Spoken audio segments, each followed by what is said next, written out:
National Agency for Food and Drug Administration Control (Nafdac) has sealed off a Chinese supermarket in Wuse 2, Abuja, over allegations of selling expired products and goods labeled in Chinese without English translations, violating Nafdac regulations. The supermarket, located at Asba Mall, 2 Durban Street, is owned and managed by Chinese nationals who claimed they were in the process of obtaining Nafdac licensing and translating product labels into English as required by law. Following the enforcement operation, Shaba Mohammed, leader of Nafdac's enforcement team, revealed that the agency acted on credible intelligence about regulatory violations at the supermarket. We conducted due diligence to verify the claims, he said. He confirmed that investigations would continue to determine how such products entered the country in commercial quantities, bypassing labeling requirements and without being intercepted at the point of entry. He added that Nafdac would also inspect the warehouse storing the supermarket's goods, noting that 90% of the items on display were labeled exclusively in Chinese, emphasizing that the agency's action was aimed at preventing the sale of such items to the public, ensuring the safety and well-being of consumers. Mohammed said, selling items labeled in foreign languages in Nigeria is actually a violation of our law. Even if Nafdac gave them global listing to import the items, the labeling ought to have been in the English language, he stated. I'm not sure you were here when we had the conversation about 150 shops that were sealed in Abia State over of substandard and expired goods, Esquire. Then we have here in Lagos about this incident. And this is actually a foreign supermarket. But quickly, I'd love to get your thoughts about this. What do you have to say concerning this situation? Well, if you listen very carefully to the spokesman there, so to say, yeah, the statement is self-indicting. Self-indicting to the extent that it is exposing and showing how manifestly poor we are in terms of facing the law as it ought to be. I used to say this, you know, we are not in the country where rule of law prevails. I'm very sorry to say, I'm a lawyer, but I can tell you that we're in the jungle here, and it's quite unfortunate. Why I use the word jungle is that in the jungle, you are not sure of anything. An animal could move out of its rest place overnight and may not return. An animal may leave young ones in search of food and may never return. That uncertainty, just like the ocean, if you use the word this nature-wide channel, that's exactly what's happening here. When you hear people like Thomas Hobbes propounding theory about a state where law did not prevail, talking about British shots and all whatnot, that's exactly where we are in Nigeria. You just listen to what they are saying here. And the root of most of this thing is a situation wherein incompetence is imposed on merit. That's what we have in Nigeria. How can the officer be hard to be saying this? And he's not telling you that they're going to investigate to find out how the goods came into the country in bulk and all whatnot. It's a shame. You may think that they are interested in the lives of Nigerians.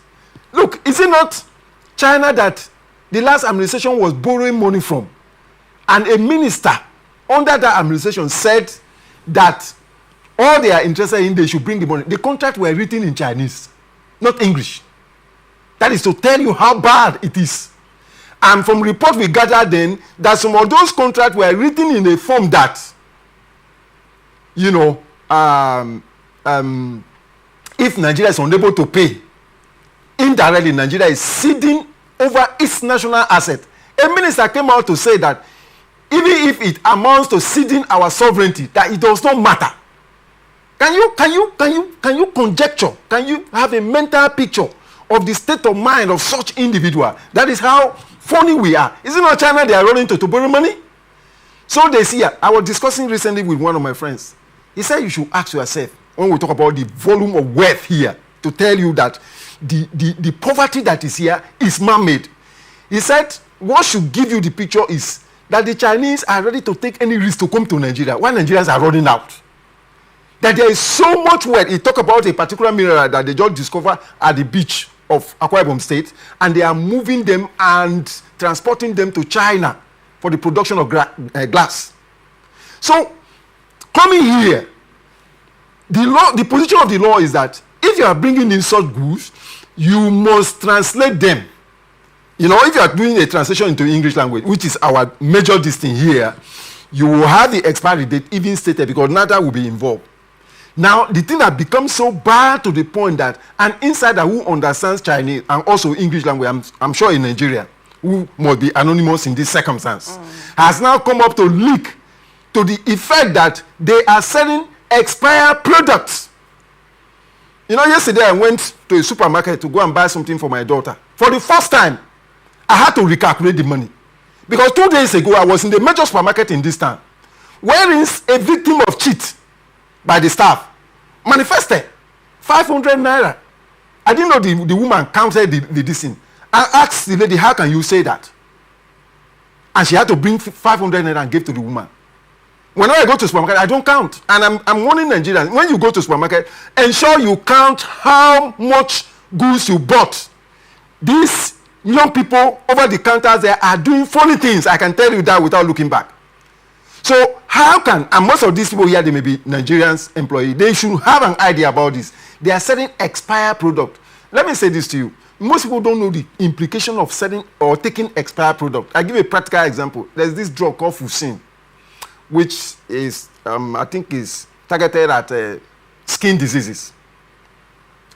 If you take an expired Wuse, the experience is better explained than experience. It's a bad one. And so when you are selling expired product, that is to tell you that the Chinese have looked into Nigeria and realized that this is a lawless country where anything can happen.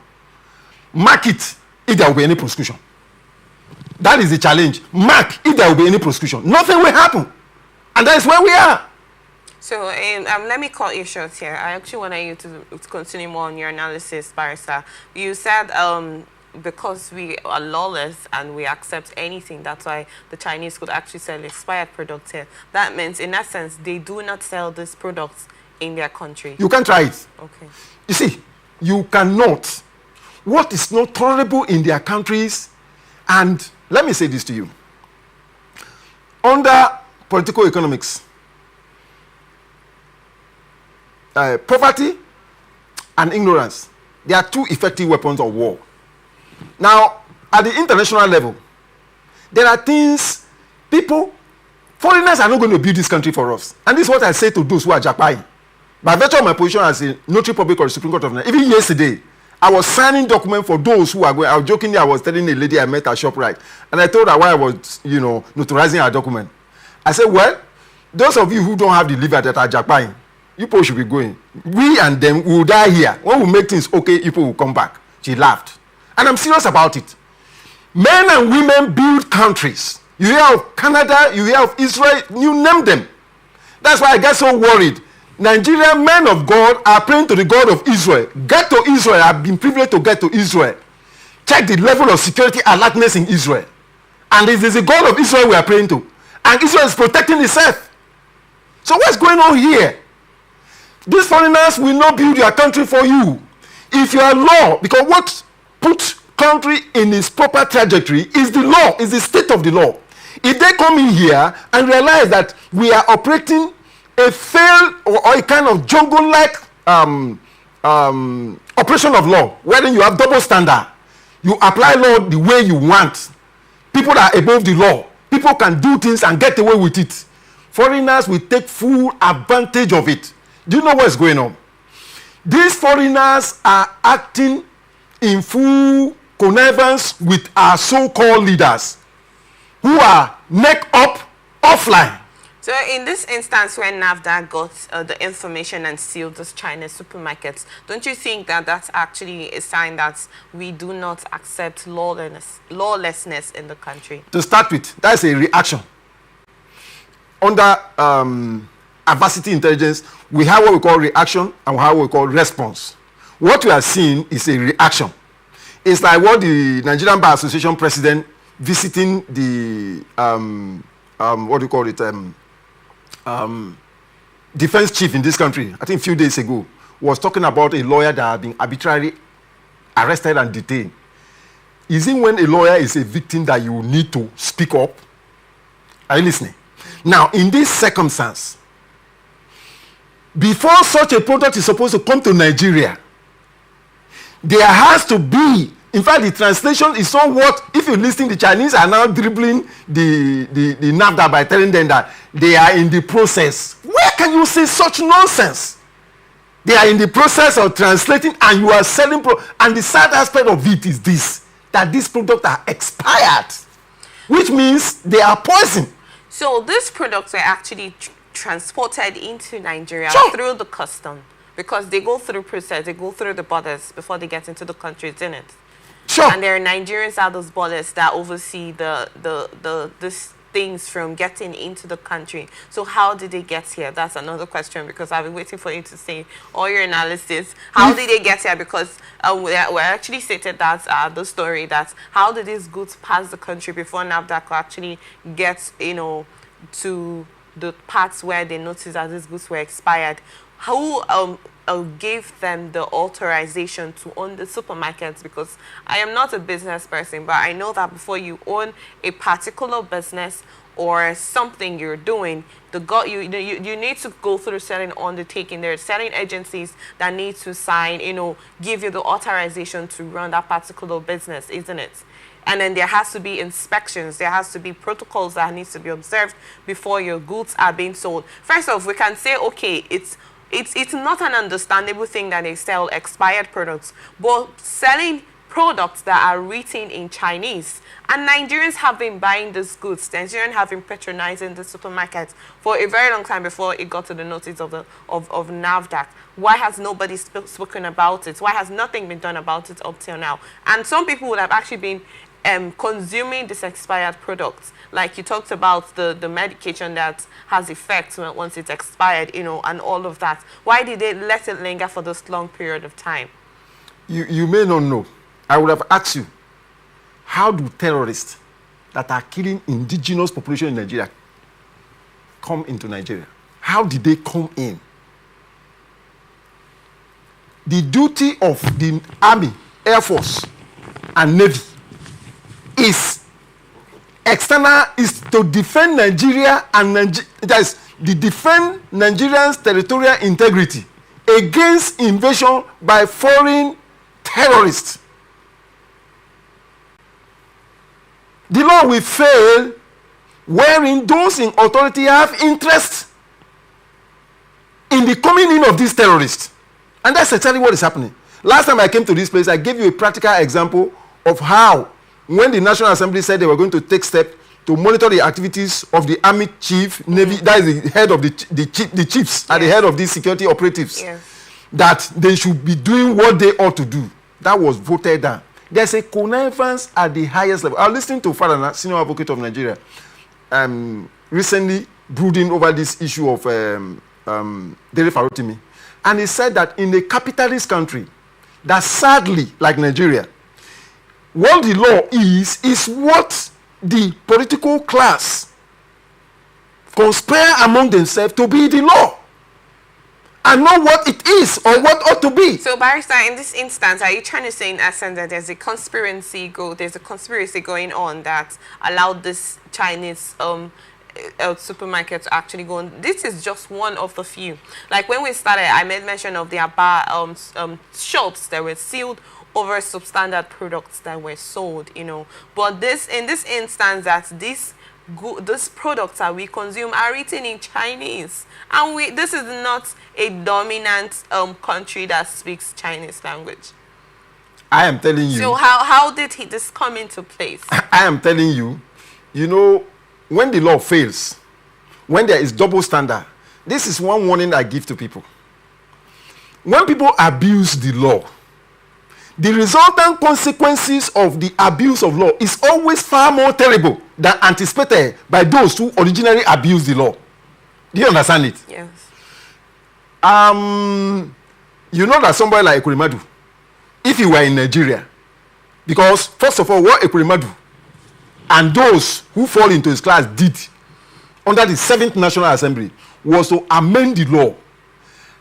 They even violated the Helsinki Declaration that govern medical practice, wherein, for instance, if I am to lose any of my major organs, my consent must be sought. They remove the provision for consent from the law, the National Health Act. Now, what this will usually do is that for selfish interests, they can anticipate what they want to do, and then they will amend the law to suit that their evil, selfish purpose. They don't consider, yes, they don't consider the effect on the generality of the people. Okay. They don't. Now, what Ekweremadu now did was, when the daughter, you know the daughter is still alive till now, upon all the noise they were making, but he's serving, I think he has spent 2 Christmas in the jail of UK jail. The wife is also there. The future of that medical doctor is forever Gone. offline. Do you understand it? This is what they usually do. If that incident were to be in Nigeria, Ekweremadu will get away with it. You need to go and listen to the judgment that sentenced Ekweremadu, and listen to the judge. Even if you are not a lawyer, when you listen to the judge, you are speaking with erupt in excitement that this is what and where law works. This is what ought to be where law works. He told Ekweremadu that he had read about 50 alokutus made on his behalf, but he jettisoned them because if he allowed him to get away with it, it will send a wrong signal to the wrong persons to continue. That is it. So the moment the law is tampered with, the law is applied indiscriminately. The resultant effect, I can tell you, in that Chinese supermarket, some people, Nigeria, may have been buying dog food and eating them as, yeah, it's possible. So because you will not know what you don't know. It's Chinese. That is how bad. That is how bad. That is how bad it is. Now that, as it were, has even failed. Sometimes when I listen to a body like EFCC, I pity the person that is put there, because first of all, you look at the body language of those at the head. That's how you check these things. Check the body language of those at the head. It's like a promiscuous father trying to talk to the children. It's just wasting his time, because his body language will not support what he is saying with his mouth. That's where the crisis is. Check what the National Assembly is doing. Just check their activities. So, in essence, Barrister, quickly, you're saying that this Chinese supermarkets, the owners of the supermarkets will not be held accountable for selling out this product to the public. Those who ought to hold them accountable may not be able, because they are going to touch on. Because, see, let me say this to you. Quite interesting. You can't conspire alone. Do you understand? Okay. When you talk about the concept of conspiracy in law, in crime, no individual, that's the danger about crime. No crime is done in isolation. If you want to use me to do something wrong, you may tell me, please don't tell anybody. Do you understand it? And the moment you have a sense that monkey may not be faithful enough, the next thing is to think of how to take me down. And that's how crime goes. There are people who are involved. When the resultant effect is always this. If Nafdac now wants to put his feet on the ground, this thing will move down to custom. Do you understand? How did they come in? Okay. And that is how we are where we are today in this country, in this mess that we are in. Because those who are at the custom end will not want to be held. So the best way forward is to stop, to frustrate the process. And when you seek to frustrate the process, you are encouraging the crime. I said it to you at the beginning. It's a continuous process. Yes, check it. If anything will happen to these Chinese, if anything want to happen to these Chinese, they will come up and say, these are the people who are involved. These are the people who gave the approval. Okay. Who gave the approval? Before you give approval, first of all, you are supposed to confirm that translation, everything has been done. But is that the case? The answer is no. Even if they, you'll be surprised that there is a documentation that shows that all this translation, all the due process have been complied with, and somebody has signed it. Like recently, there was this controversy about 3 Nigerians that were released by their name. They are from a particular ethnic distinct. And the question was, why the interest of Nigeria in their cases? Do you understand it? Why that diplomatic effort? Why people like Mazin Nandikanu are in prison here despite court orders? This country, look, it's only that, like I told you the other day, I am an incurable optimist. And I believe that one day, Nigerians who are determined to stay here like me and Dele to me, we will tell these, our majority criminal-minded, self-imposed political opportunities that enough is enough. See, let me say this to you. Most of their children who are sent abroad, their children are not even happy with them because abroad, they are taught the right thing. And they're not happy with their parents, with what they are doing in this country. Because this is supposed to be the leader, the light in Africa. But unfortunately, the only problem this country has is disaster of leadership. And it's just few individuals doing this. We just hope the right thing gets to be done.